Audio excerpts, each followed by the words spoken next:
दोस्तों, बैनुल अक़वामी सियासत में कोई दोस्ती मुस्तकिल नहीं होती और कोई दुश्मनी भी हमेशा के लिए नहीं रहती। आज जो मुल्क एक दूसरे के कंधे से कंधा मिलाकर चलते नजर आते हैं, कल वो एक दूसरे के खिलाफ भी खड़े हो सकते हैं। और यही कुछ इस वक्त भारत और रूस के दरमियान होता दिखाई दे रहा है। जिस रूस को भारत अपना सबसे करीबी दोस्त समझता था, आज उसी रूस के एक फैसले ने भारत की आलमी पोजीशन को हिला के रख दिया है।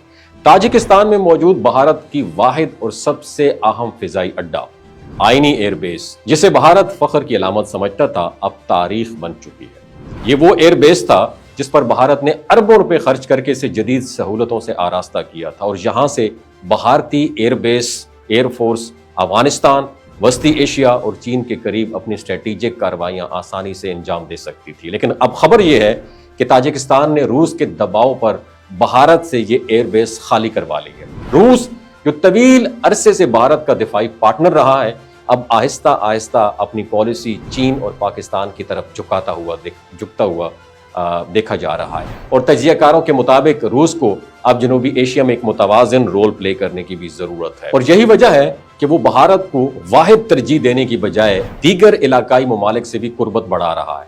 कहा यह जा रहा है कि पाकिस्तान और रूस के दरमियानी बढ़ते ताल्लुकात और मुश्तरका दिफाई ताउन ने इस फैसले में अहम किरदार अदा किया है। अब सवाल यह है कि भारत को इस नुकसान से क्या फर्क पड़ेगा, क्योंकि दिफाई माहिरीन का कहना यह कि ताजिकिस्तान वाला एयरबेस भारत के लिए ना सिर्फ एक अस्करी सहारा था, बल्कि उसके जरिए वो वस्ती एशिया में अपनी मौजूदगी का इजहार भी करता था।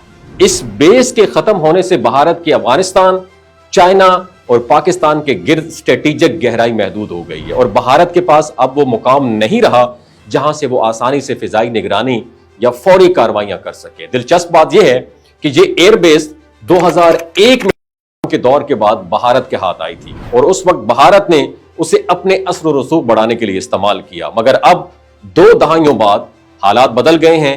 ताजिकिस्तान रूस के करीब है और रूस ने अपने नए इत्तेहादियों के दबाव पर भारत को वहां से निकलने का इंदिया भी दे दिया। और भारतीय मीडिया अब इस वक्त मोदी हुकूमत को तनकीद का निशाना बना रहा है। कुछ माहिरीन का कहना है कि मोदी ने अपनी खारिजा पॉलिसी को शख्सी दोस्ती पर कायम किया, यानी वो समझते थे कि पुतिन उनके जाती ताल्लुकात की वजह से हमेशा भारत का दोस्त जो है ना रहेगा और साथ देगा। लेकिन आलमी सियासत जाती दोस्ती से नहीं बल्कि मफादात से चलती है और आज रूस के मफादात चाइना और पाकिस्तान के साथ ज्यादा जुड़ते हुए दिखाई दे रहे हैं। और यही वजह है कि रूस ने एयरबेस भारत से लेकर चाइना के हवाले कर दी। और यह वाकया भारत के लिए एक सबसे बड़ा सबक है कि आलमी सियासत में कोई भी मुल्क मुस्तकिल तौर पर किसी का दोस्त या दुश्मन नहीं होता। ताकत, मफाद और मौका, यही असल खेल है। और अब देखना यह है कि भारत अपनी स्ट्रेटेजी को कैसे तब्दील करता है, क्योंकि ताजिकिस्तान से एयरबेस खोना सिर्फ एक जगह खोना नहीं बल्कि पूरे खित्ते में असर रसूख खोना है। और शायद मोदी हुकूमत के लिए यह एक सफारती झटका है जिसकी गूंज आने वाले बरसों तक सुनाई देगी। वमा अलैना इल्लल बलागुल मुबीन।